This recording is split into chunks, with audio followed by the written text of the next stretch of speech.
মির্চি নিবেদন, গল্প gold mine. গল্প গোল্ড মাইন। বইটির সত্ত্ব আনন্দ পাবলিশার্স প্রাইভেট লিমিটেড কর্তৃক সংরক্ষিত। আমাদের আজকের গল্পটি প্রাপ্তবয়স্কদের জন্য। মদ্যপান, ধূমপান ও মাদক সেবন স্বাস্থ্যের পক্ষে ক্ষতিকর।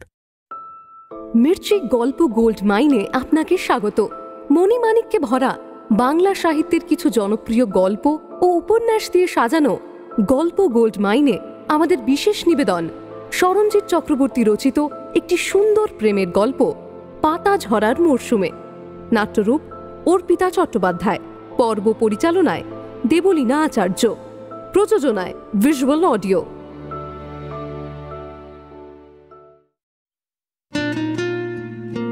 রোহিণী, আমার দিকে তাকাবে না রোহিণী? আমার এই তুচ্ছ সামান্য জীবনটাকে বড় করে তুলবে না তুমি? আমার জীবনের সমস্ত ভাঙচুরগুলো তুমি ঠিক করে দেবে না নিজের হাতে?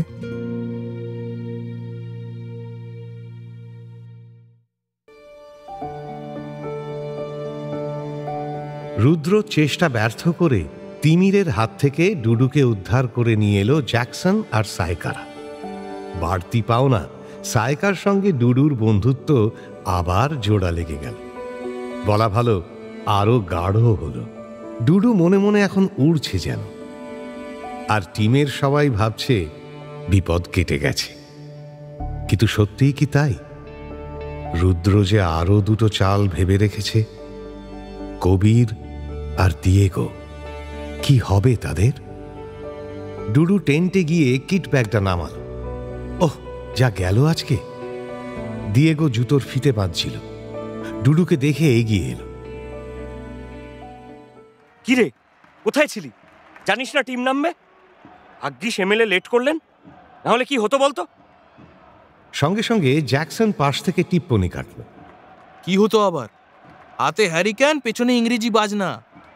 তাহলে ডুডু কিডন্যাপ হয়ে গিয়েছিল, ভাগ্যিস নায়িকা উদ্ধার করলো। তারপর কি সিন! চুমু, জড়াজড়ি। কাকা মারবো শালা লাথি। ওসব কোথায় হলো রে? ও হয়নি বলেই রেগে যাচ্ছিস? ডুডু আরো কিছু বলতে যাচ্ছিল, কিন্তু তক্ষুনি ঢুকলো Puru. Come on come on, hurry up. আর মিনিট 15 বাকি আছে মোটে। ও, বা আরেকটা অ্যানাউন্সমেন্ট আছে। আজ এই ম্যাচে ক্যাপ্টেন হলো দেবপ্রস্থ। হ্যাঁ, ক্যাপ্টেন? এই যে মাসির গোপ গজিয়ে মেশো হয়ে ওঠা। স্যার, স্যার আমি ক্যাপ্টেন হব। ফস করে বলে উঠল জ্যাকসন। পুরু কিছু বলতে যাচ্ছিল, কিন্তু এবার বাধা দিলেন হেড স্যার। বললেন, মনোময়, তুই ক্যাপ্টেন হবি। তুই তো টিমেই নেই।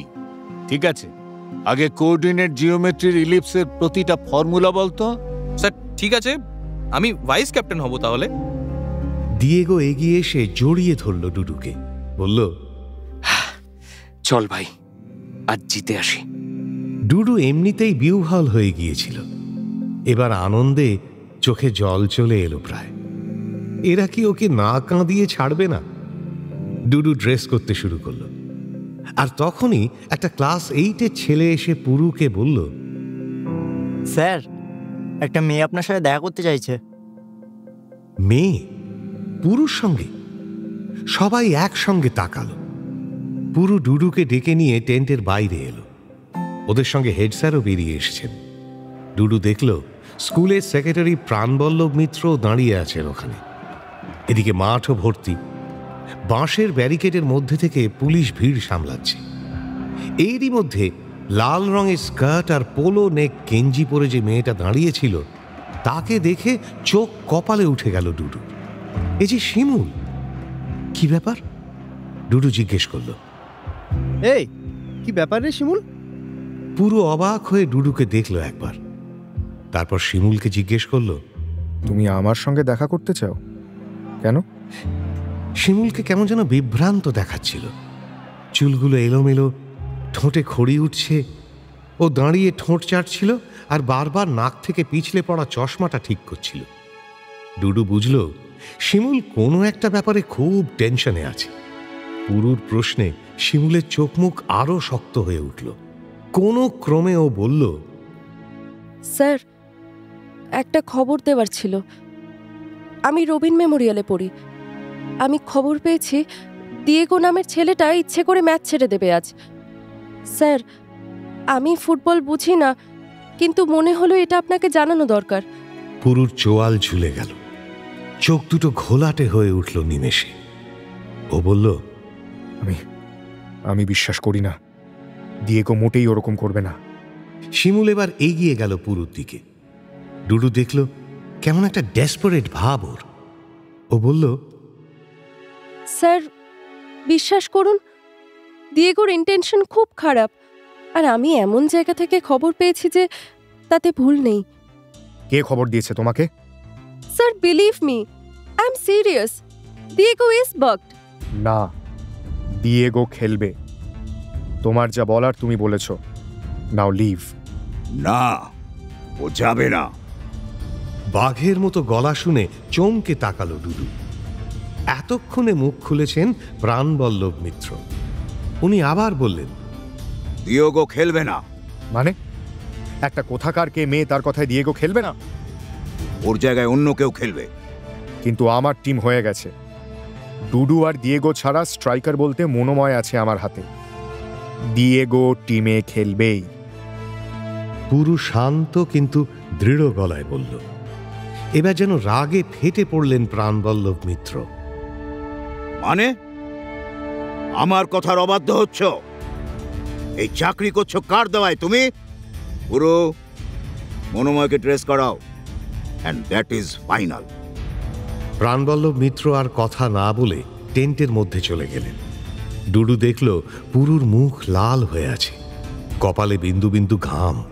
এ আবার কি অশান্তি শুরু হলো? কার মুখ দেখে উঠেছিল ডুডু? পুরু হেড স্যারের দিকে তাকালো একবার। হেড স্যার এগিয়ে এসে পুরুর পিঠে হাত রাখলেন, বললেন, মন খারাপ করো না।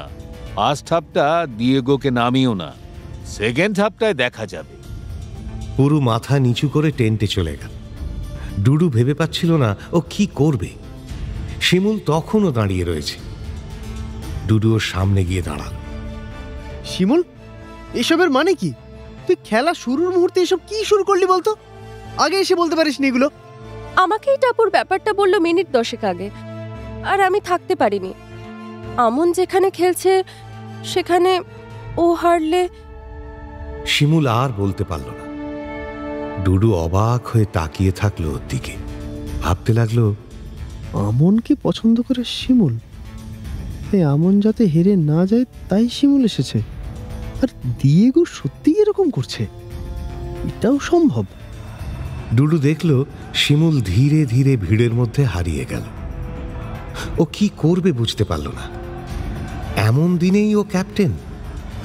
ডুডু দুহাত দিয়ে মাথার চুল মুঠো করে দাঁড়িয়ে রইল। ও দেখল ওদের টিম বেরিয়ে আসছে টেন্ট থেকে। সাদা কালো জার্সি পরা 10 জন খেলোয়াড়, সবার সামনে কবির। আজ কবিরটা কেমন যেন চুপচাপ, হয়তো কনসেন্ট্রেট করছে। 11 নম্বর হিসেবে দলে যোগ দিল ডুডু। মাঠে নামার আগে সাইড লাইনের মাটি ছুঁয়ে ডুডু একবার প্রণাম করল, তারপর পেছন ফিরে তাকালো। দেখল রিজার্ভের জায়গায় বুট খুলে বসে আছে দিয়েগো, মাথা নিচু। ডুডুর চোখে চোখ পড়াতে দিয়েগোর পাশ থেকে পুরু উঠে এলো ওর কাছে, কাঁধে হাত রেখে বলল, Dudu, play your natural game, tension করো না। তারপর সেন্টার সার্কেলের কাছে দাঁড়ানো জ্যাকসনের দিকে তাকিয়ে চিৎকার করে বলল, জ্যাকসন, শট মারার সময় কি করতে হবে মনে আছে তো? জ্যাকসন দূর থেকে বুড়ো আঙুল তুলল। পুরু রিজার্ভ বেঞ্চে ফিরে যাওয়ার আগে বলল, ডুডু 1 টাচে খেলবে, সময় নেবে, ওদের বল ধরতে দেবে না বেশি, কেমন? Best of luck. Dudu centre সার্কেলের কাছে এসে দাঁড়াল। কবির গোলে দাঁড়িয়ে, আমন হাফে, আর মাঝ মাঠে দাঁড়িয়ে জ্যাকসন হাসছে। 4-4-2 পদ্ধতিতে খেলছে নঙ্গি হাই, আর রবিন মেমোরিয়াল 4-3-3 পদ্ধতিতে।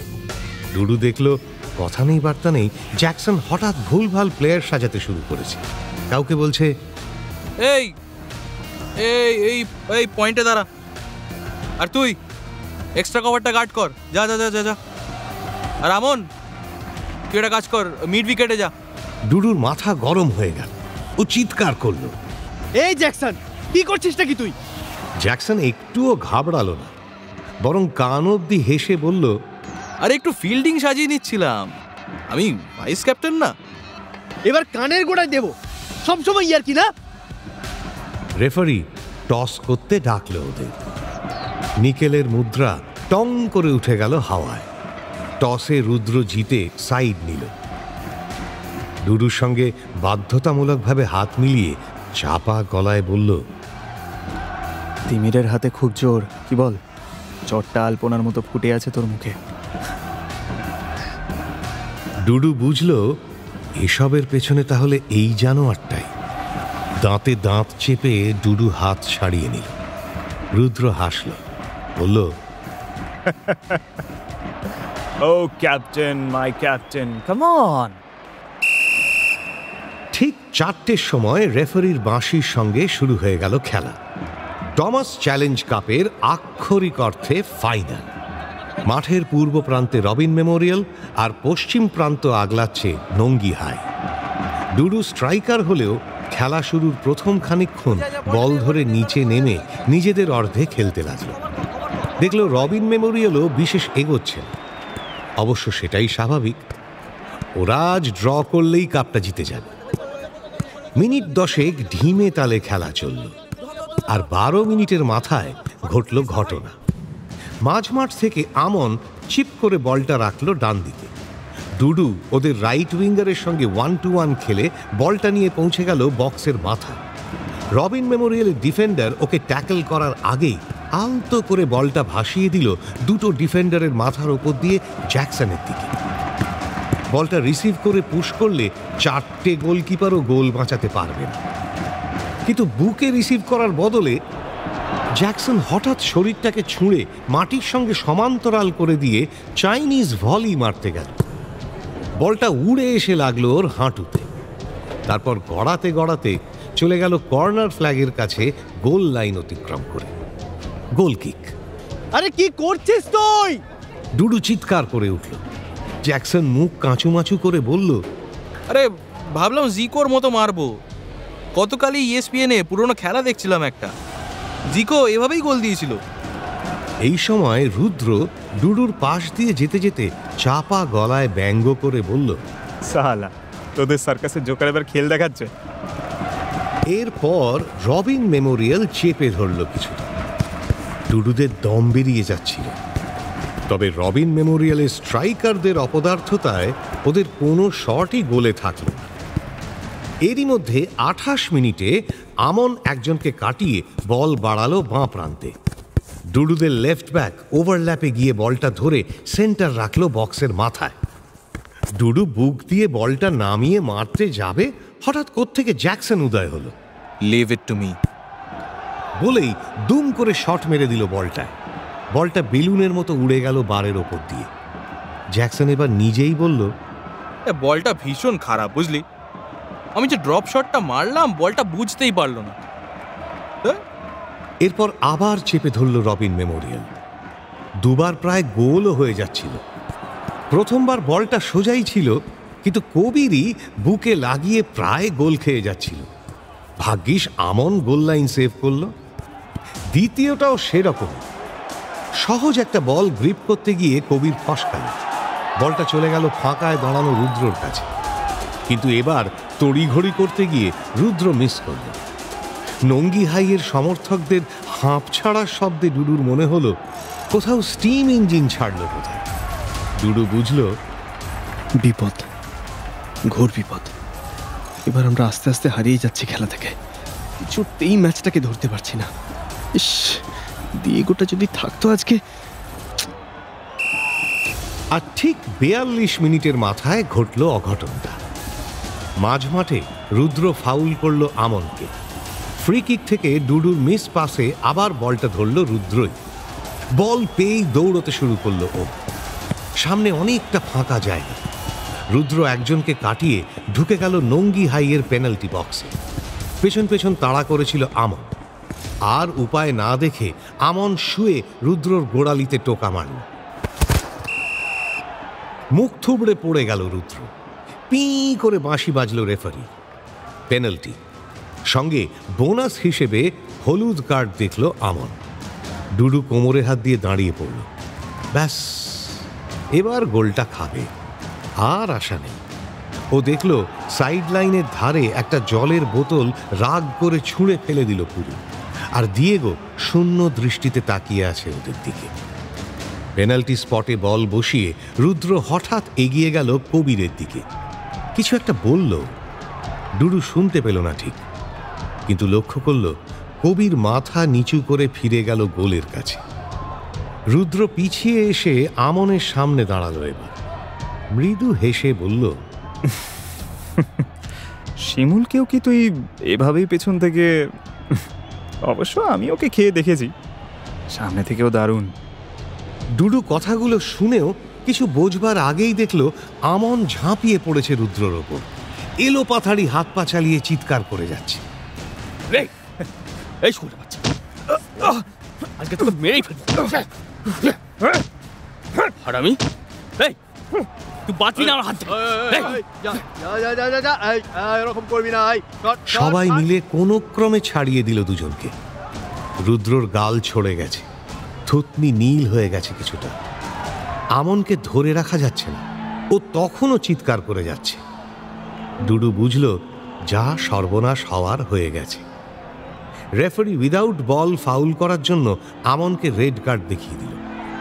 আমন যখন মাঠ থেকে বেরোচ্ছে, রবিন মেমোরিয়ালের সমর্থকদের চিৎকার বোধহয় কলকাতা থেকেও স্পষ্ট শোনা গেল। স্বাভাবিক, ম্যাচ তো রবিন মেমোরিয়ালের পকেটে। ডুডু চোখ বন্ধ করল একবার। রিজার্ভ বেঞ্চের দিকে তাকাবার সাহস আর নেই ওর। ডুডু ভাবল, অলক্ষে কেউ কি লক্ষ্য করছেন আমাকে? দেখতে পাচ্ছেন আমার যন্ত্রণাটা? ডুডু আকাশের দিকে মুখ তুলে তাকালো একবার। লাল আগুন রঙের একটা বিশাল পাখি অনেক ওপরে ভেসে আছে। পেনাল্টি স্পটে বলটা বসিয়ে ডুডুর দিকে তাকিয়ে হাসল রুদ্র। তারপর অপেক্ষা করতে লাগলো রেফারির বাঁশির। সারা মাঠ নিস্তব্ধ। অনেক দূরের পাখির কিচিরমিচির পর্যন্ত শোনা যাচ্ছে। নিজের নিঃশ্বাসটুকুও শুনতে পেল ডুডু। আর তারপরেই শুনল স্বর্গ মর্ত পাতাল ভেদ করা বাঁশির আওয়াজ। রুদ্র কোনা করে দৌড়ে গেল বলটার দিকে। তারপর বাঁ পায়ের শটে সেকেন্ড পোস্টের কোনায় বলটা রাখল। নিশ্চিত গোল। রবিন মেমোরিয়ালের সমর্থকরা আনন্দে চিৎকার করে উঠল। কিন্তু চিৎকারটা সম্পূর্ণ হওয়ার আগেই কি জানি একটা ঘটল। ডুডু দেখল একটা সরল রেখার মতো কবির ছিটকে গেল বলটার দিকে। ওর বাড়ানো হাতে লেগে বলটা দিক পরিবর্তন করে পোস্টে লাগে। তারপর গড়িয়ে গড়িয়ে পার হয়ে গেল গোল লাইন। সারা মাঠ হঠাৎ চুপ। ডুডুর মনে হলো ওর হৃৎপিণ্ডটা বুঝি মুখ দিয়ে বেরিয়ে আসবে। রেফারি পি করে বাঁশি বাজিয়ে দিল। কর্নার। কবির ছিটকে বেরোলো গোল থেকে। হতভম্ব রুদ্রর দিকে তাকিয়ে চিবিয়ে চিবিয়ে বলল, শুয়োরের বাচ্চা, ভেবেছিস আমি বুঝবো না টাপুর কেন এসেছিল? মেয়েদের দিয়ে নোংরামো শুরু করেছিস? দালাল শালা, দম থাকলে একটা গোল দিয়ে দেখা। রুদ্র মাথা নিচু করে কর্নার ফ্ল্যাগের দিকে এগিয়ে গেল। বল স্পটে বসিয়ে কর্নার নিতে নিতে রেফারির বাঁশি জানিয়ে দিল হাফ টাইম। ওরা মাঠ থেকে বেরোতেই পুরো এগিয়ে এলো ওদের দিকে। ডুডু দেখল কবির তখনও রাগে ফুঁসছে। পুরো চিন্তিত মুখে এসে ডুডুকে বলল, কি বিপদ হলো বুঝলে? আমরা 10 জনে নেমে এলাম, ওরা 1 ম্যান অ্যাডভান্টেজ পেয়ে গেল। যাক, তোমরা টেন্টের ভেতরে এসো। ইস, দিয়েগোটাকে যদি খেলাতে পারতাম। পুরো শেষ কথাগুলো বলার পর ঠোঁট কামড়ে ধরল নিজের। কিন্তু টেন্টে না ঢুকে পাশ থেকে কবির জিজ্ঞেস করল, আচ্ছা স্যার, দিয়েগোকে নামাচ্ছেন না কেন? ফার্স্ট হাফে নামাননি, ভাবলাম স্ট্র্যাটেজি, কিন্তু এবারেও নামাচ্ছেন না কেন? পুরো চট করে একবার ডুডুকে দেখে নিল। তারপর খুব সংক্ষেপে গোটা ঘটনাটা বলল কবিরকে। মানে দিয়েগো চিট করবে টিমকে? স্যার, ওরা মানে রবিন মেমোরিয়ালের ছেলেরা যে ছেলেটাকে ম্যাচ ছাড়ার প্রস্তাব দিয়েছিল সে দিয়েগো নয়, সে আমি। আমায় ম্যাচ ছাড়তে বলেছিল ওরা। দিয়েগোর নাম এটার মধ্যে টেনে আনা হয়েছে চক্রান্ত করে। স্যার স্যার, আপনি ব্যাপারটা বুঝুন, এটা ওদের প্ল্যান। স্যার আমাকেও তো ম্যাচে আসতে আটকে দিয়েছিল ওরা। প্রথমে আমি, তারপর কবির, আর সবশেষে দিয়েগো। ওর প্ল্যানটা এবার স্পষ্ট বোঝা যাচ্ছে। রুদ্র আমাদেরকে নোংরা ভাবে আটকাতে চাইছে স্যার। ও প্রচন্ড ধড়িবাজ ছেলে, জেতার জন্য ও যা খুশি তাই করতে পারে। স্যার আপনি দিয়েগোকে নামানোর বন্দোবস্ত করুন, আমরা আছি আপনার সঙ্গে। ওদের কথাগুলো শুনে পুরো মাথা নিচু করে ভাবলো কয়েক মুহূর্ত, তারপর বলল, চলো তো। ডুডু, কবির আর পুরু একসঙ্গে ঢুকলো টেন্টের মধ্যে। এই জায়গায় স্কুলের স্যারেরা আর প্লেয়াররা ছাড়া অন্যদের ঢোকা বারণ। ডুডু দেখল টেন্টে সব প্লেয়াররা মাথা নিচু করে বসে আছে, আর প্রাণবল্লভ মিত্র একা চেঁচিয়ে যাচ্ছেন গাঁক গাঁক করে। ওদের দেখে জ্যাকসন উঠে এলো ওদের পাশে, চাপা গলায় বলল, মাইরি, এই মালটাকে কে সেক্রেটারি করেছে বলতো? যা চেঁচাচ্ছে না, মনে হচ্ছে তৃতীয় বিশ্বযুদ্ধ লেগে গেছে। ডুডু শুনল প্রাণবল্লভ মিত্র তখন আমনকে ঝাড়ছেন রেড কার্ড দেখার জন্য। ডুডু দেখল দেরি হয়ে যাচ্ছে, ও পুরুকে খোঁচালো, স্যার প্লিজ একটু দেখুন, আমাদের কিন্তু আর একদম সময় নেই। দিয়েগো এসবের মধ্যে এক কোনায় চুপ করে বসেছিল। পুরু চিৎকার করতে থাকা প্রাণবল্লভ মিত্রের ওপর গলা তুলে বলল, দিয়েগো, গেট রেডি, নামতে হবে তোমায়। বুট পরো, কাম অন, হারি আপ। থতমত খেয়ে মাঝপথে চিৎকার থামিয়ে দিলেন প্রাণবল্লভ মিত্র মহাশয়। টুডু দেখল ওর চোখ দুটো গোল হয়ে উঠেছে। ধাতস্থ হয়ে উনি এবার পুরুকে বললেন, মানে কি বলছো তুমি? না, দিয়েগো খেলবে না। জানো না তুমি কেন? ও খেললে আমরা জিতবো না। স্যার, ও না খেললেও কি আমাদের সুযোগ আছে? দেখুন, আমি আমার প্লেয়ারদের জানি, আমি ফুটবলটাও জানি। প্লিজ আমায় আমার কাজ করতে দিন।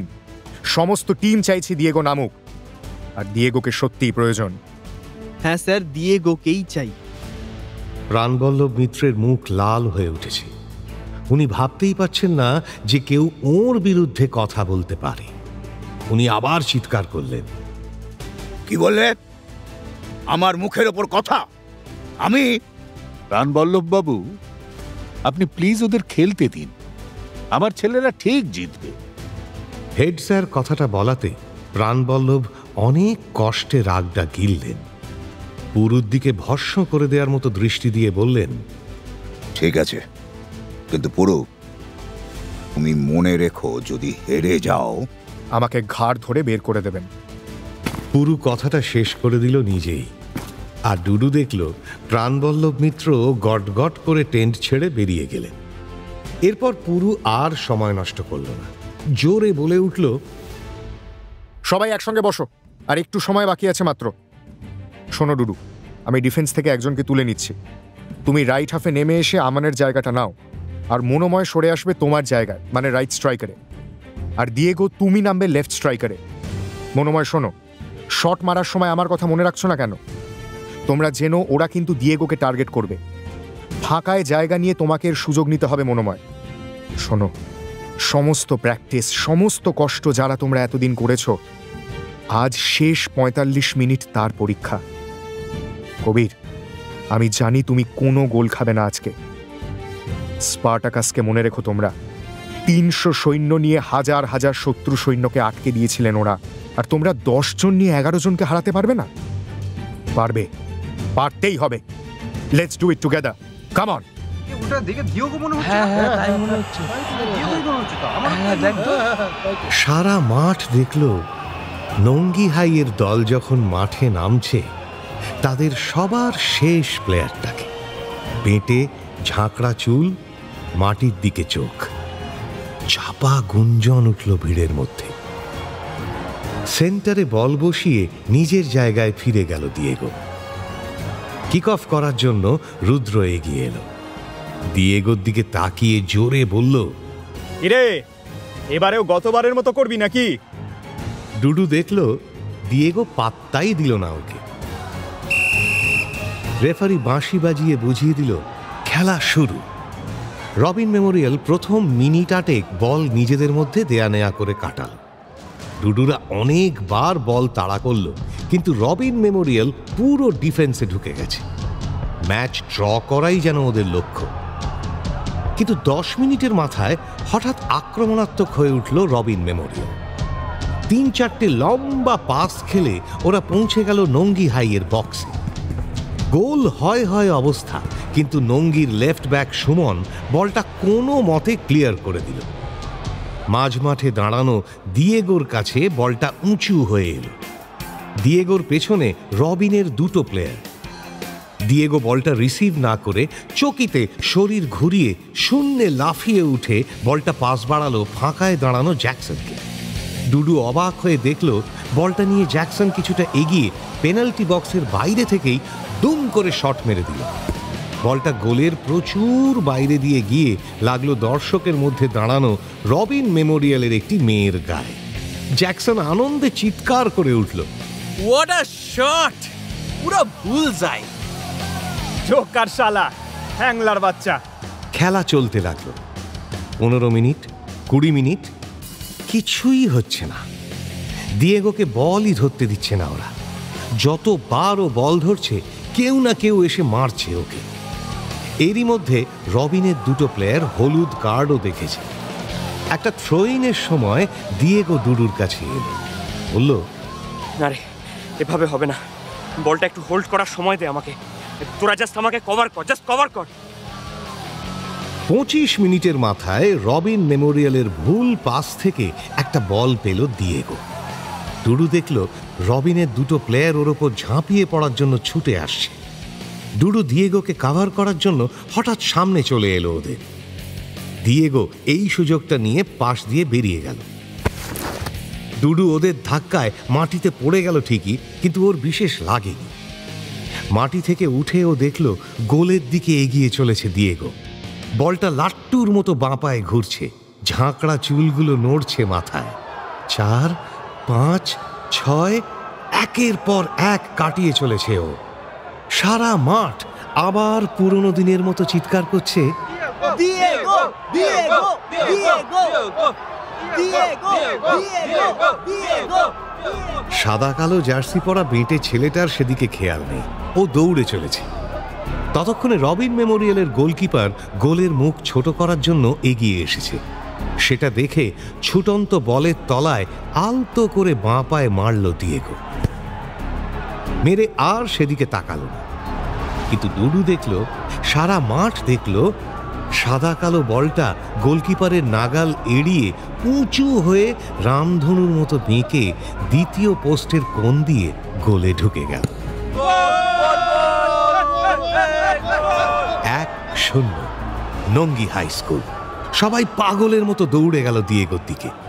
ডুডু দেখল কবির হাত দুটো বুকের কাছে নিয়ে হাঁটু গেড়ে বসে আছে গোল লাইনে।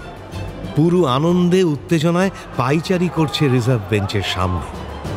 ডুডুর চোখে চোখ পড়তে হাত দিয়ে ডাকলো ওকে। ও দৌড়ে গেল পুরুর কাছে। পুরু বলল, সাবধান, এবার সাবধান, ওরা মরণ কামড় দেবে। একটা গোল করতে হবে, আর মিনিট 20 সময় আছে, বি কেয়ারফুল। আবার শুরু হলো খেলা। এবার সত্যি রবিন মেমোরিয়াল মরণ কামড় দিতে শুরু করল। ওদের সব প্লেয়ার প্রায় উঠে এসেছে। 2টো খেলার অ্যাগ্রিগেটে ফলাফল এখন 1-1। এবার যে গোল দেবে সেই জিতবে। রবিন মেমোরিয়ালের আক্রমণ একের পর এক আছড়ে পড়তে শুরু করেছে নঙ্গি হাইয়ের ডিফেন্সে। শুধু দিয়েগো ওপরে দাঁড়িয়ে, জ্যাকসনও নিচে নেমে ডিফেন্স করছে।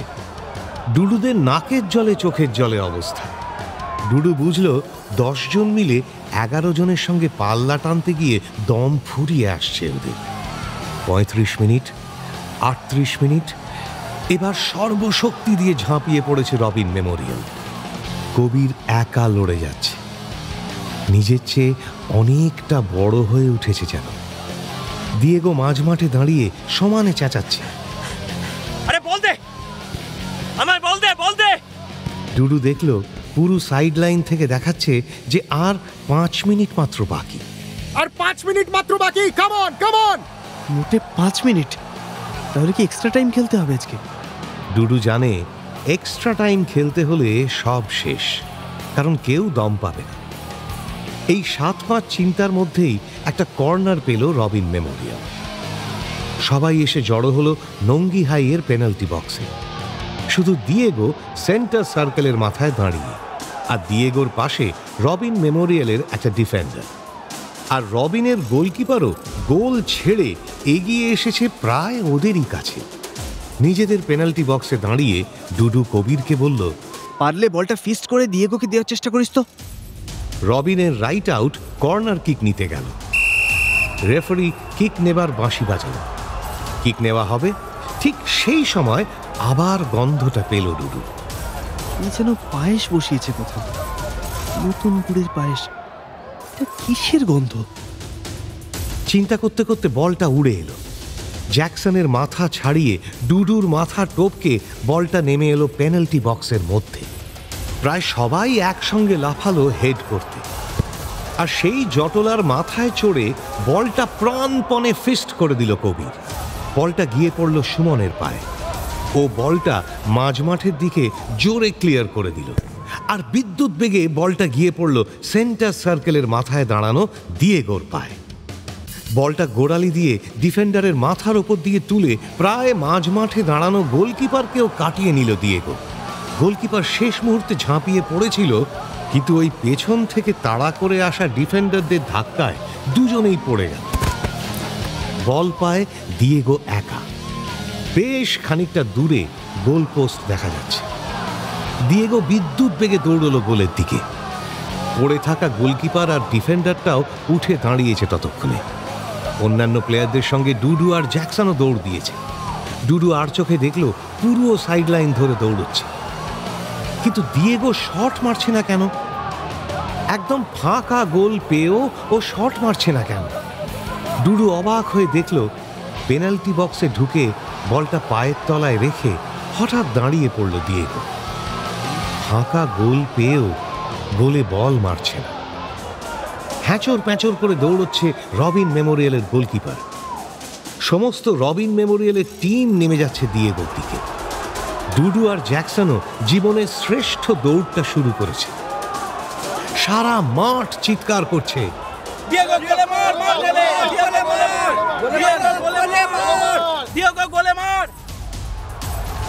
বলটা গোলে দাও দিয়েগো, গোল দাও, আরে গোল দাও। দিয়েগো দাঁড়িয়ে আছে, চোয়াল শক্ত, পায়ের তলায় বল। ডুডু পেনাল্টি বক্সের প্রায় মাথায় পৌঁছে গেছে, আর জ্যাকসন ভুল করে চলে গেছে ডান দিকে। গোলকিপার আর ডিফেন্ডারটা গোল বাঁচাতে শেষ মুহূর্তে ঝাঁপিয়ে পড়ল দিয়েগোর পায়ে। দিয়েগো বলটা নিয়ে ছোট্ট নাচের ভঙ্গিতে কাটিয়ে নিল দুজনকে। তারপর সারা মাঠকে বিস্মিত করে কোণায় পৌঁছে যাওয়া জ্যাকসনকে পাস বাড়িয়ে দিল। জ্যাকসনের সামনে দুজন রবিন মেমোরিয়ালের প্লেয়ার। ডুডু দেখল বলটা নিয়ে তাদের কাটাবার কোনো চেষ্টাই করল না জ্যাকসন। দুরূহ অ্যাঙ্গেল থেকে সোজা বাঁ পায়ে শট মেরে দিল। বলটা অদ্ভুতভাবে হাওয়ায় ভাসল, তারপর বেঁকে গেল। সামনে দাঁড়ানো দুটো প্লেয়ারের ফাঁক দিয়ে বেঁকে গোলকিপারের নাগাল এড়িয়ে বলটা ঝরা পাতার মতো গোল লাইন পেরিয়ে জড়িয়ে গেল জালে। ডুডু অবাক হয়ে লক্ষ্য করল বলটা মারার ঠিক আগের মুহূর্তে ডান চোখটা বন্ধ করে নিয়েছিল জ্যাকসন।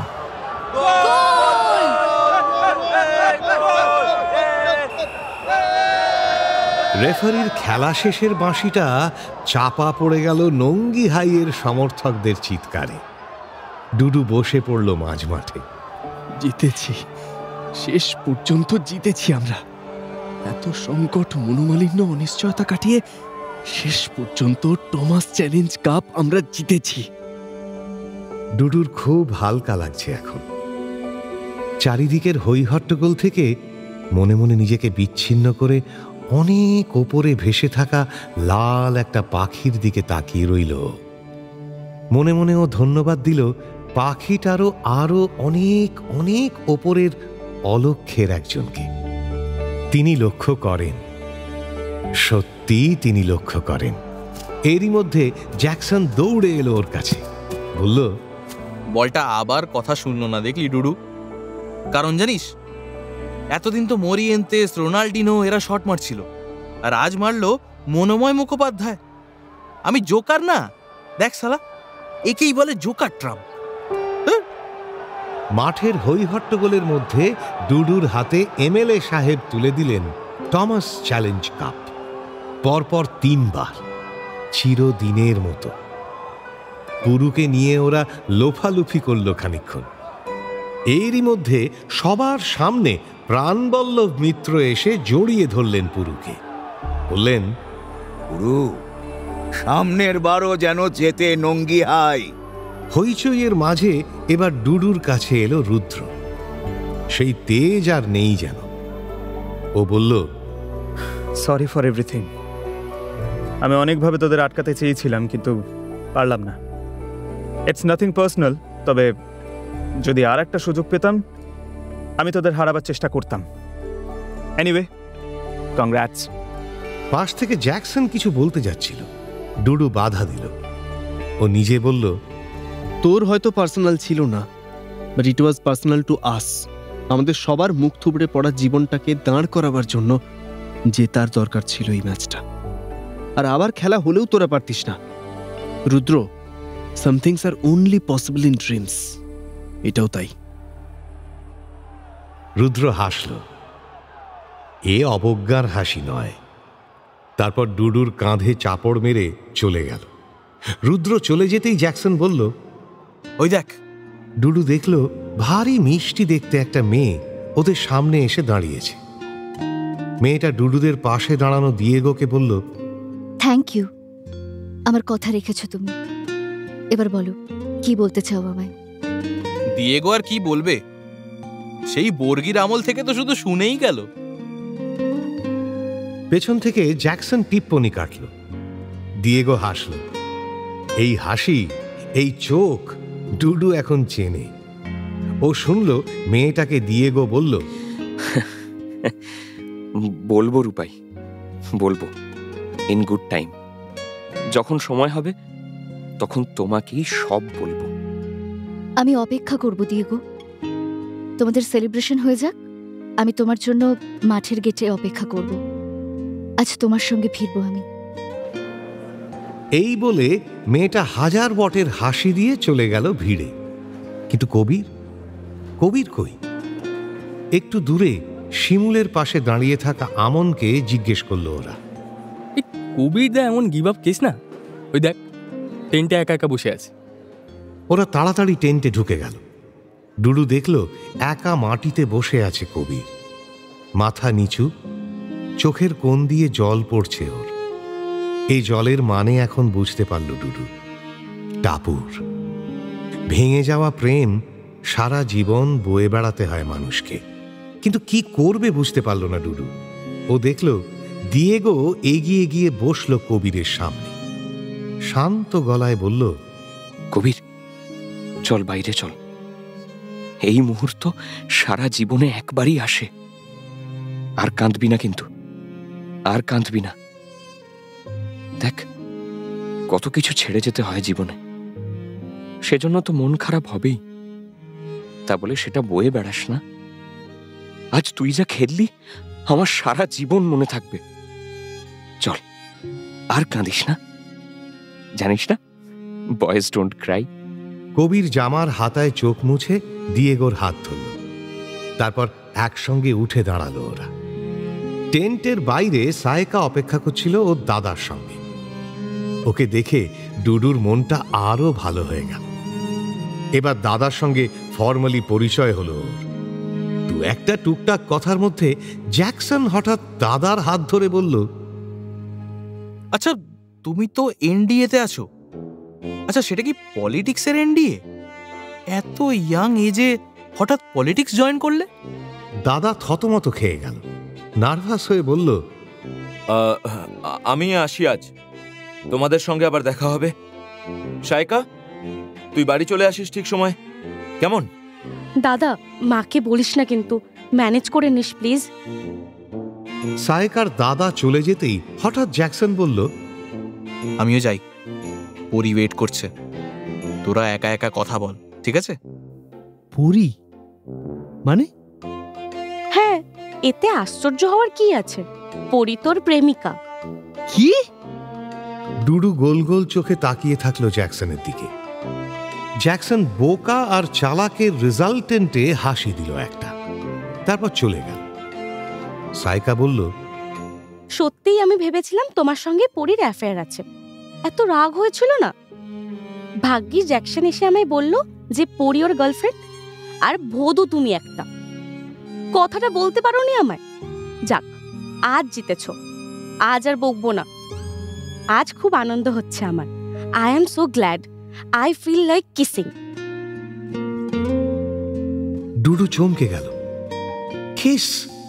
ঠাকুরদার মুখটা মনে পড়ে যাচ্ছিল প্রায়, কিন্তু আজও সেই মুখটার ওপর চাদর চাপা দিয়ে দিল একটা। মনে মনে বলল, প্লিজ ঠাকুরদা, আজ তুমি একটু অন্যদিকে তাকিয়ে থাকো। আর জ্যাকসন ও গিয়ে সাইকাকে বলে এসেছে। কথাগুলো ভেবেই ডুডু মনে মনে বলল, thank you Manomoy, thanks a লট।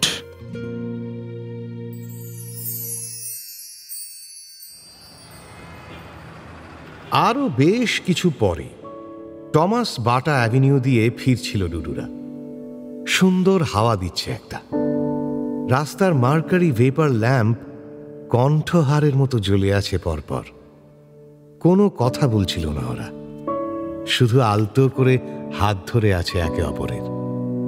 ডুডু এখন যেন বুঝতে পারল পায়েসের গন্ধের মানে কি। ওদের সামনেই 4 জন প্রৌঢ় মানুষ হাঁটছিলেন। তাদের পাশ দিয়ে যেতে যেতে ডুডু শুনল একজন জিজ্ঞেস করছেন, আচ্ছা, নঙ্গির টিমটা এত ভালো করে খেললো কি করে বলো তো? গত ম্যাচে তো জঘন্য খেলেছিল, এ তো মিরাক্কেল। 4 জনের মধ্যে থেকে খয়েরি চাদর গায়ে আর একজন শান্ত গলায় উত্তর দিলেন, এতে মিরাকেলের কিচ্ছু নেই। ওদের নতুন গেমস টিচারের জন্যই তো এটা সম্ভব হলো। দেখছিলে না ম্যাচের মাঝে মাঝে কিরকম নির্দেশ দিচ্ছিল? সব ছেলেরা কেমন কথা শুনছিল ওর। জানো ওকে? ও হলো আমার ছেলে পুরু।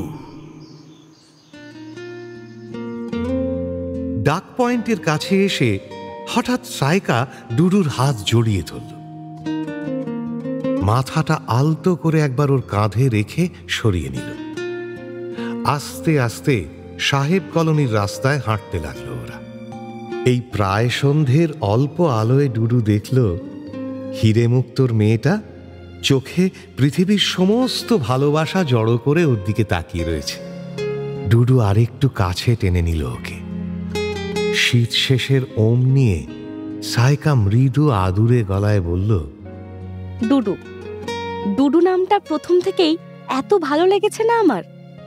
এদিকটায় সার সার পাম গাছ, পেছনে লাল সাদা হস্টেল, তার বড় বড় কাঁচের জানলা, সবুজ রঙের বিশাল দরজা, ইংরেজি ডি অক্ষরের মতো চাতাল। এই চাতালেই এখন বসে আছে ওরা। দূরে প্যান্ডেলের মাইক বাজছে। এর আগের গানটায় এই চাতালে জ্যাকসন আর ডুডু নাচছিল। জ্যাকসন তো নাচতে নাচতে পুরুকেও হাত ধরে টানছিল নাচবার জন্য। পুরু নাচেনি, হেসে হাত ছাড়িয়ে নিয়েছিল। জ্যাকসনটা খুব মজার ছেলে।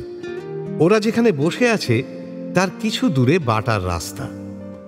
দূরত্ব এমন যে এখানে বসলে রাস্তার সব কিছু দেখা গেলেও রাস্তার গোলমালটা পোহাতে হয়। আজ রাস্তায় অনেক লোকজন, কারণ আজ সরস্বতী পুজো। বাটানগরে প্রচুর সরস্বতী পুজো হয়। 2 পা দূরে দূরেই এক একটা ক্লাব, আর তাদের ছোট্ট ছোট্ট পুজো। আর এই পুজোগুলোর বৈশিষ্ট্য হলো এর ঠাকুরের মূর্তি। দেশলাই কাঠি, আলপিন, বিস্কিট, মিষ্টি থেকে শুরু করে রাংতা, ভাঙা কাঁচ সব কিছুর মূর্তি তৈরি হয়। একবার তো একটা ক্লাব 2টো মেয়েকে নিয়ে এসেছিল। 2 ঘন্টা করে ওরা ঠাকুরের ভঙ্গিতে দাঁড়িয়েছিল। সেই দেখতে কি ভিড় কি ভিড়। পুরুর মনে আছে কুশ তো একটা মেয়েকে চোখও মেরেছিল। সেই নিয়ে ক্লাবের ছেলেদের সঙ্গে অশান্তি হয়েছিল খুব। কথাটা মনে পড়তে নিজেই মনে মনে হাসল পুরু। আজ কুশটা থাকলে ভালো হতো। অবশ্য বলেছে আসবে। এখন সন্ধে 7টা। ও বলেছে 7টাতেই আসবে, কিন্তু কুশের 7টা তো। পুরুর সঙ্গে আজ ডুডু, জ্যাকসন ছাড়াও কবির, দিয়েগো, আমন, রূপাই, শিমুল আর সাইকা আছে। এই শেষের তিনজন আজ দুপুরের সংযোজন। গতকাল প্রাণবল্লভ মিত্র খেলার শেষে পুরুকে যে ইঙ্গিত দিয়েছিলেন, আজ স্কুলে সেটাই মৌখিকভাবে বলে দিয়েছেন উনি। আজ শুক্রবার, সোমবার স্কুল খুললেই নঙ্গি হাই স্কুলের গেমস টিচারের অ্যাপয়েন্টমেন্ট লেটারটা তুমি পেয়ে যাবে পুরু, ঠিক আছে? সেই কথা শোনার পর সবার আগে জ্যাকসন পুরুকে ধরেছিল। স্যার, স্যার খাওয়াতে হবে, খাওয়াতেই হবে, কিচ্ছু করার নেই। ঠিক আছে, খাওয়াবো, চলো। ব্যাস, একবার খাওয়াবো বলার সঙ্গে সঙ্গে জ্যাকসন অন্যদের জুটিয়ে ঠিক করে ফেলেছিল যে আজ সন্ধেতেই হবে ব্যাপারটা। পুরুরও খুব ভালো লেগেছিল। কোনোদিন কেউ এভাবে কিছু চায়নি ওর কাছে। আর ছেলেগুলোকে এই কমাসে খুব ভালোবেসে ফেলেছে পুরু। নিজের ছোট ভাইয়ের মতোই দেখে ওদের। কিছুক্ষণ পরে আবার জ্যাকসন ফিরে এসেছিল।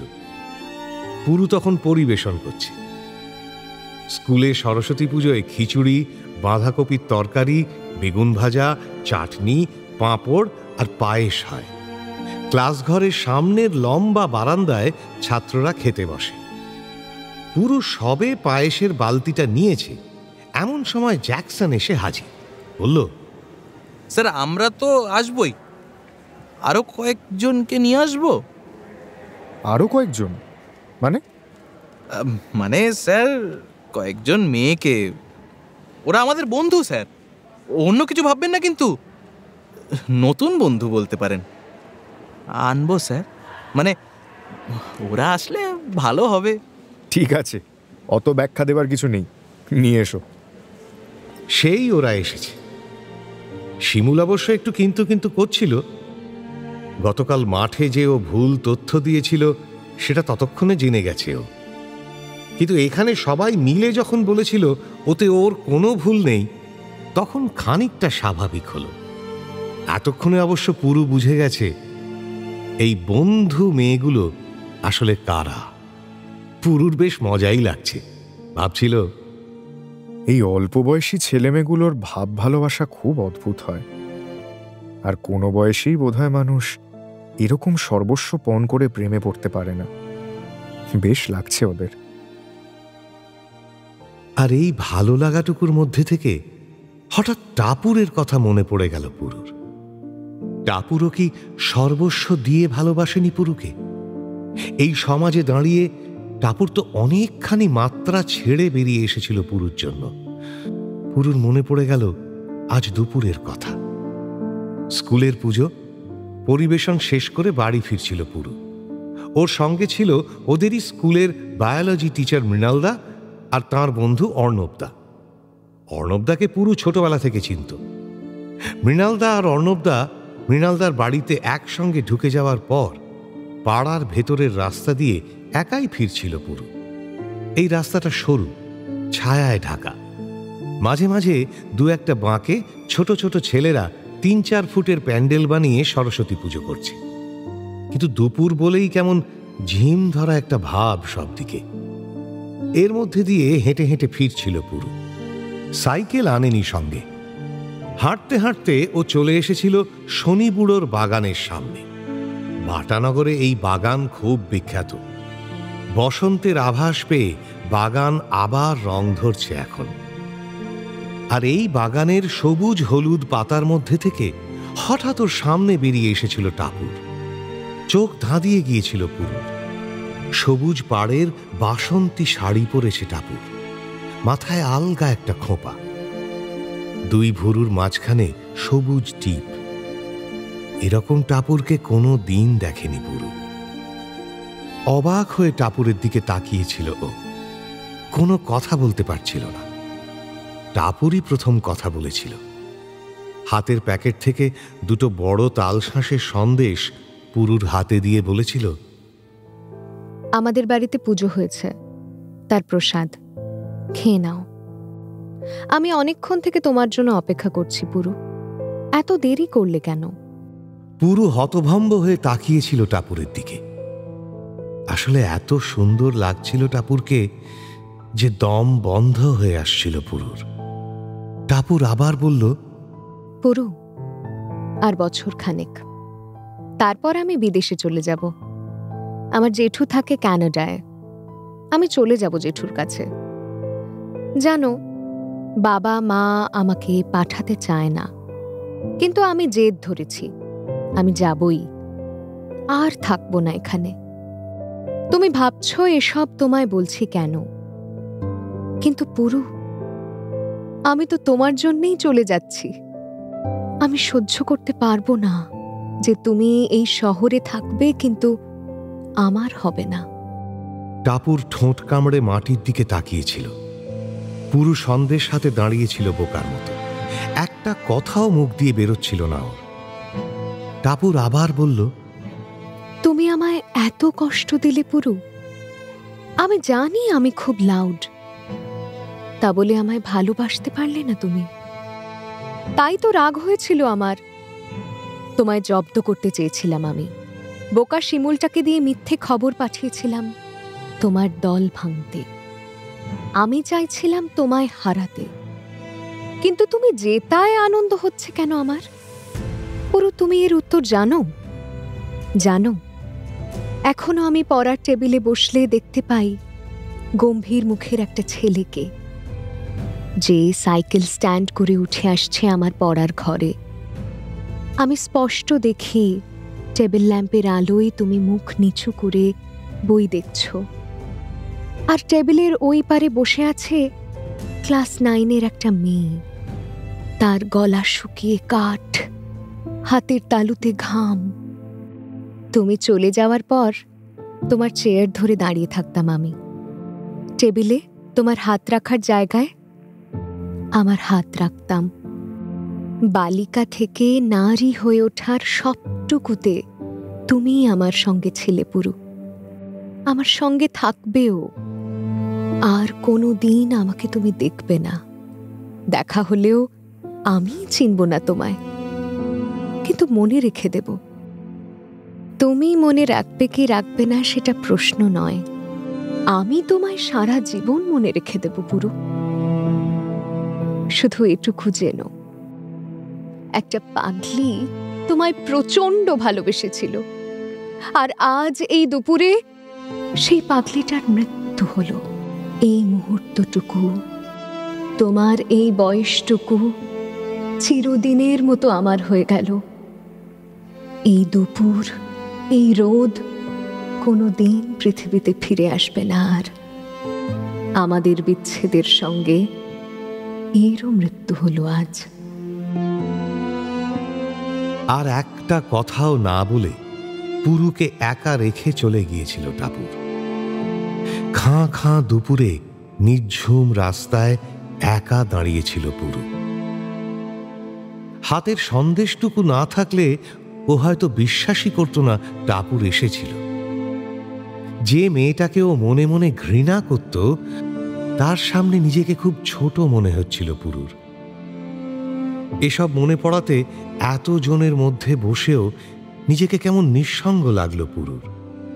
ওর চিন্তাটা ভাঙল কবিরের কথায়। স্যার, এখনো দিয়েগোরা আসছে না কেন বলুন তো? আসবে আসবে, ধৈর্য ধরো। কবির আবার আড্ডায় মশগুল হলো। কথা আছে, এখানে বসেই নিউল্যান্ড ক্যাফে থেকে কিনে এনে স্ন্যাক্স খেয়ে নেবে ওরা। সেই মতো দিয়েগো আর আমন গেছে খাবার আনতে। ওদের ফিরে আসার সময়ও হয়ে এলো প্রায়। পুরো মুখ ঘুরিয়ে দেখলো ওরা নিজেদের মধ্যে কি সব গল্প করছে। স্বাভাবিক, এই বয়সটায় প্রচুর কথা জমে থাকে। পুরু যদিও ওদের থেকে 6-7 বছরের বড়, তবু কেন কে জানে ও নিজেকে মধ্যবয়স্ক মনে হয়। আসলে জীবনে যে যত বিপদে পড়ে, তার মনের বয়স তত বেড়ে যায়। পুরো একবার চারিদিকে তাকালো। এই ছবির মতো সুন্দর বাটানগর, এই সরস্বতী পুজোর সঙ্গে চাকরির একটা হিল্লে হয়ে যাওয়া, এই অনুজ প্রতিমদের সঙ্গে বসে থাকা, সবকিছুই তো আনন্দের। কিন্তু ওর আনন্দ হচ্ছে না কেন? কেন মনে হচ্ছে ওর যে গলায় কাঁটা ফুটে আছে? সবসময় অস্বস্তি, সবসময় কি নেই ভাব। তার কারণ কি রোহিণী? গতকাল খেলার পর মাঠ থেকে ফিরছিল পুরু। তখন হন্তদন্ত হয়ে এসেছিল কুশ। কুশ MBA পড়বে বলে ক্যাটের GDPI এর ট্রেনিং নিচ্ছে। তার ক্লাস ছিল বলে কুশ ম্যাচে আসতে পারেনি, কিন্তু ট্রেন থেকে স্টেশনে নেমেই সোজা চলে এসেছিল মাঠে। আর আসতে আসতে খবর পেয়ে গিয়েছিল যে ম্যাচটা নঙ্গি হাই জিতে গেছে। কুশ বলেছিল, বিশ্বাসঘাতক, রবিন মেমোরিয়ালে স্টুডেন্ট হয়ে নঙ্গি হাইকে খেলায় জিততে সাহায্য করলি? পুরু হেসেছিল, কিছু বলেনি। ও কিভাবে বোঝাবে কুশকে যে এই ম্যাচটার ওপর পুরুর জীবন নির্ভর করছিল। ওরা যখন ফিরছিল ঠিক সেই সময় দৃশ্যটা দেখেছিল পুরু। সিনেমা হলের সামনের রাস্তা দিয়ে হাতে একটা ফুলের তোড়া আর কাঁধে খুব সুন্দর একটা পাটের তৈরি ব্যাগ নিয়ে হেঁটে যাচ্ছে রোহিণী। ফুলের তোড়া দেখে ভুরু কুঁচকে গিয়েছিল পুরুর। ফুল কে দিল ওকে? কুশ ধরেছিল ব্যাপারটা। ও বলল, কিরে, ফুলের তোড়া দেখে চুপসে গেলি মনে হচ্ছে? শালা ওকে যা দেখতে, কেউ যদি গোটা বাগানকে উপড়ে দিয়ে দেয় তাতেও কিচ্ছু বলার নেই। যতই খেলায় জিতিস আর যাই করিস, তুই কিন্তু চিরকালই নাতা কেলানে। ও একটা মেয়ে ছাড়া তো কিছু নয়। একবার প্রপোজ করেছিলিস, রিপ্লাই দেয়নি। তার মানে কি সারা জীবন বসে সেই নিয়ে গ্রাম্বেল করবি? শালা, একটা ফুলের তোড়া দেখেই তোর মুখের যা জিওগ্রাফি, তাতে সামনের বার মাধ্যমিকের সিলেবাস বদলে যাবে মনে হচ্ছে। যা না, কথা বল না আবার। পৃথিবীর 90% মেয়েকে মাল্টিপল প্রপোজাল দিতে হয়। যা। পুরু কুশের কথায় ভরসা পেয়ে রাস্তা পেরিয়ে গিয়েছিল রোহিণীর দিকে।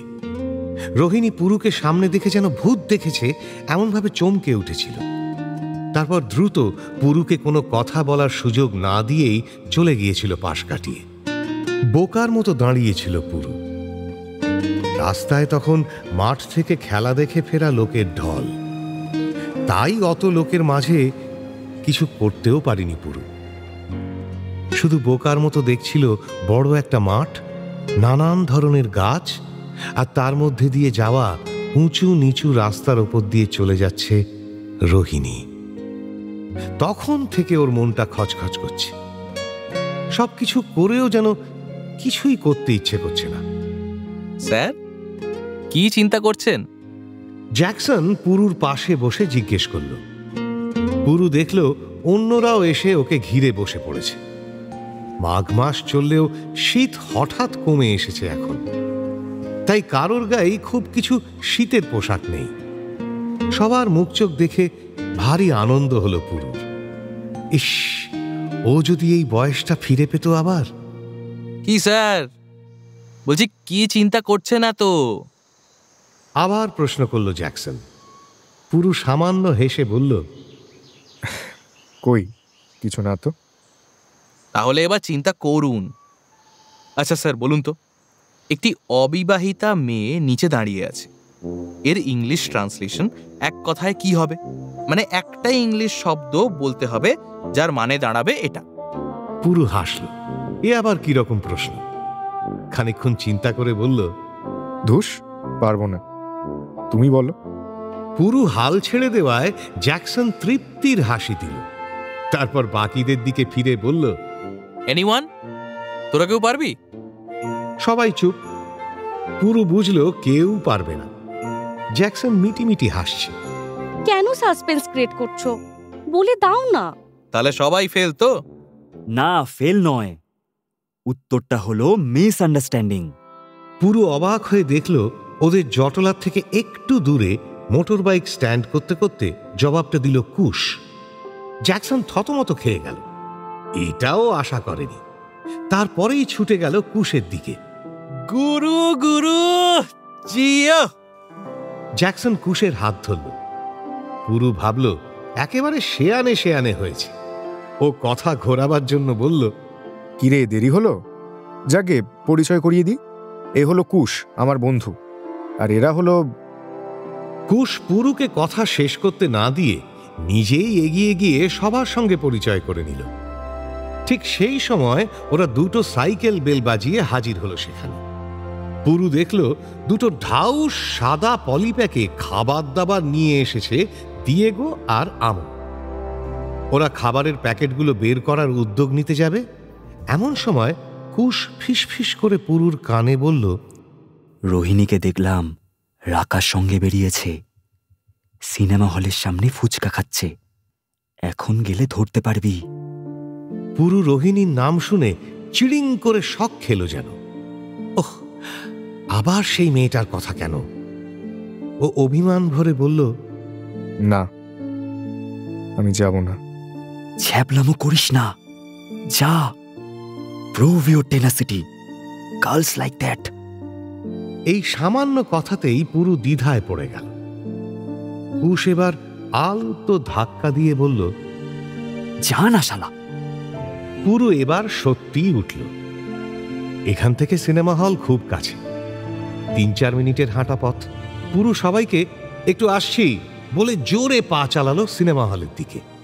ভাবল, এর মধ্যে যদি ফুচকা খাওয়া হয়ে গিয়েও থাকে তাহলে ওরা বেশি দূর যেতে পারেনি, ওই চত্বরই হবে, শুধু একটু খুঁজে নিতে হবে, এই যা।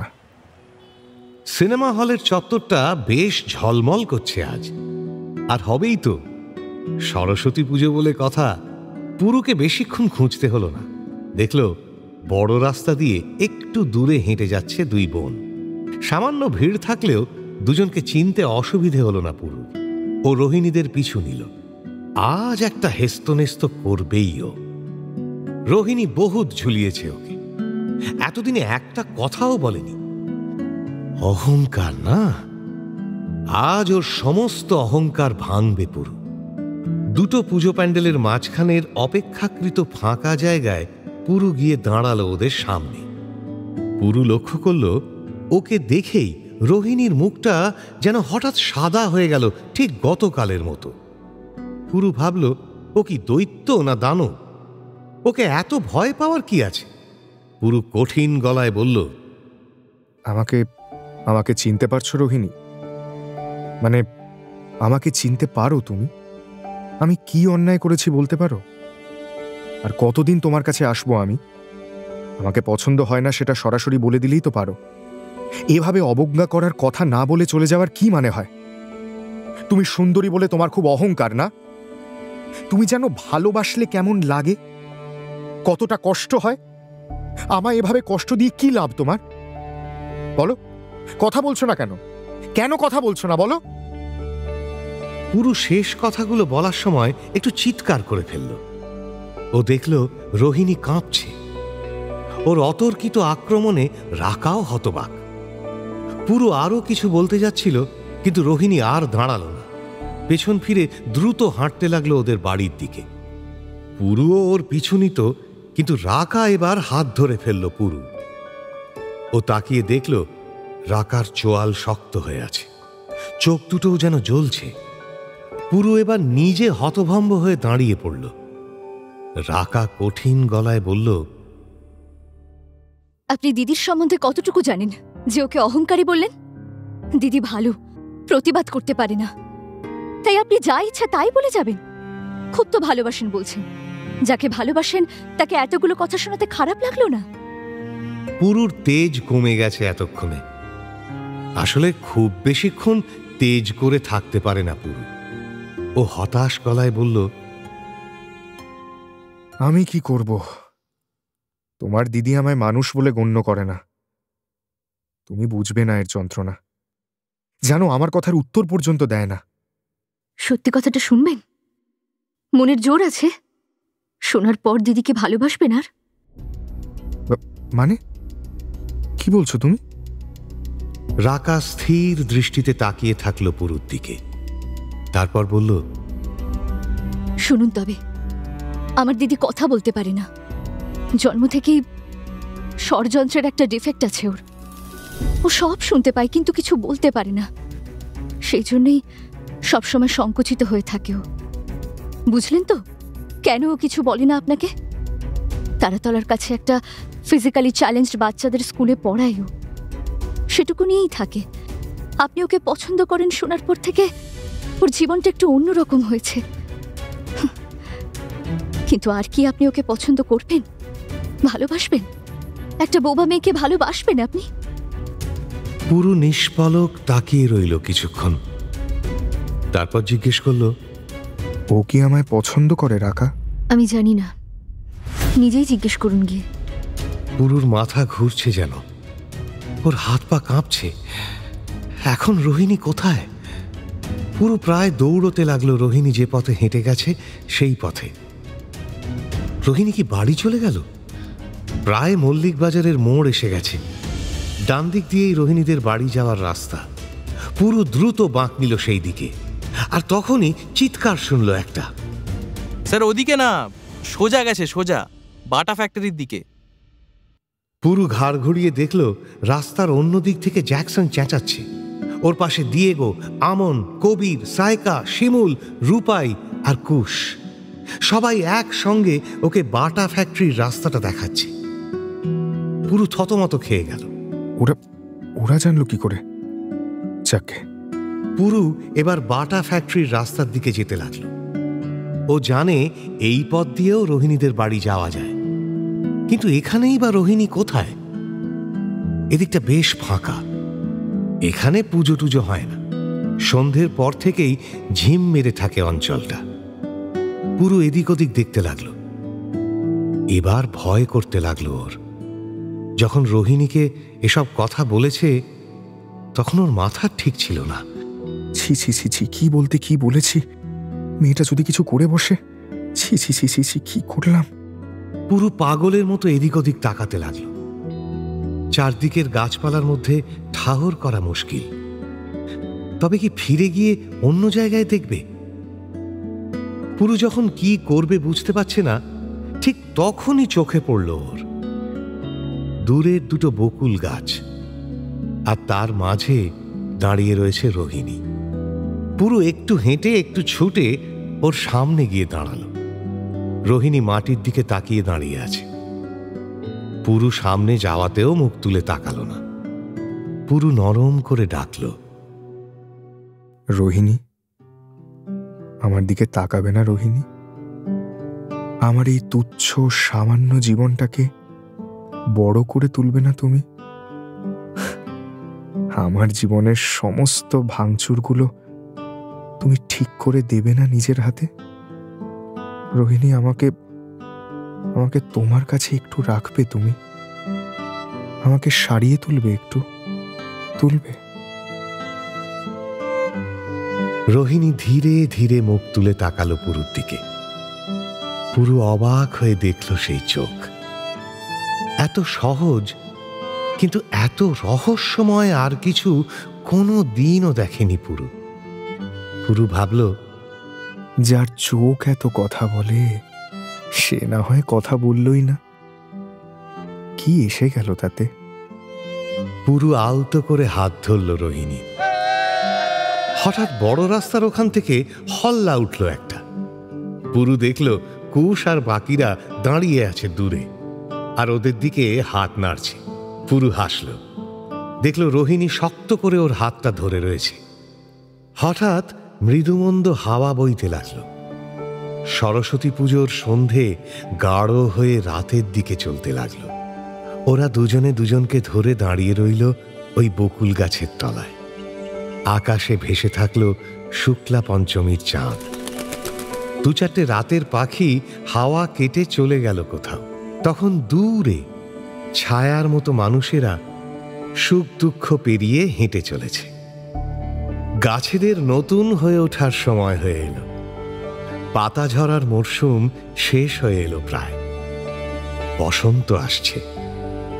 এই লেবু রঙের চাঁদ, এই সারি সারি ঘুমন্ত গুলমোহর, এই দু এক ঝাপটা ফুলের গন্ধ, এই কণ্ঠহারের মতো মার্কারি ভেপার, এই ঝুলনের মতো সাজানো শহরতলি, এইসব বন্ধুত্ব, এইসব ভালোবাসা, সমস্তকে সাক্ষী করে হাজার হাজার মানুষকে বাঁচিয়ে তুলতে বসন্ত ফিরে আসছে আবার। বসন্ত ফিরে আসে বারবার।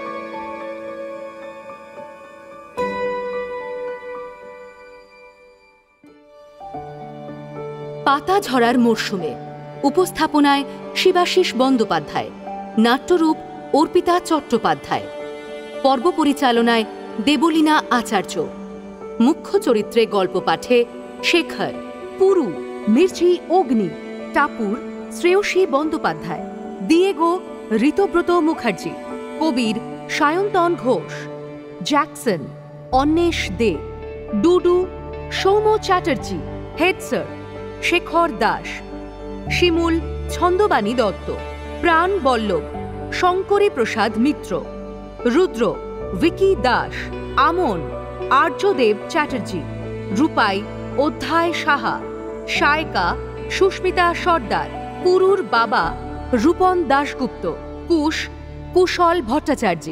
এছাড়াও রয়েছেন অন্যান্য শিল্পীবৃন্দ। আবহ সঙ্গীত কৌশিক দাস, প্রযোজনায় ভিজুয়াল অডিও, সৃজনশীল পরিচালনায় ইন্দ্রাণী চক্রবর্তী। শুনলেন মির্চি গল্প গোল্ড মাইন, সরঞ্জিতের লেখা পাতা ঝরার মরশুমে।